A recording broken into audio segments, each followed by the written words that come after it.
হরে কৃষ্ণ, রাধে রাধে। সমস্ত বৈষ্ণব ভক্তবৃন্দের চরণে আমার কোটি কোটি প্রণাম। আজ অক্ষয় তৃতীয়ার দিন। আপনি অবশ্যই অক্ষয় তৃতীয়ার মাহাত্ম্যটি শ্রবণ করুন। অক্ষয় তৃতীয়ার দিনে আপনি যা করবেন সেটি এই অক্ষয় হয়ে থেকে যাবে। এই দিব্য তিথিতে অনেক ঐতিহাসিক ঘটনা ঘটেছিল, তার মধ্যে কয়েকটি ঘটনা আমি উল্লেখ করার চেষ্টা করছি। আপনারা তা মন দিয়ে শ্রবণ করুন। আর আপনি যদি আমাদের এই ডিএন কৃষ্ণ লীলাকথা চ্যানেলে নতুন হয়ে থাকেন তো চ্যানেলটি অবশ্যই সাবস্ক্রাইব করে আমাদের পাশে থাকুন। ব্রহ্মা এই দিনে সৃষ্টির শুভারম্ভ করেছিলেন। সত্যযুগের প্রথম দিন হচ্ছে এই অক্ষয় তৃতীয়ার দিন।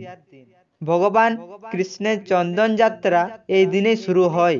কেদারনাথ, বদ্রীনাথ, গঙ্গোত্রী, যমুনোত্রী এই চার ধাম 6 মাস বন্ধ থাকার পর এই দিনেই খুলে দেওয়া হয়।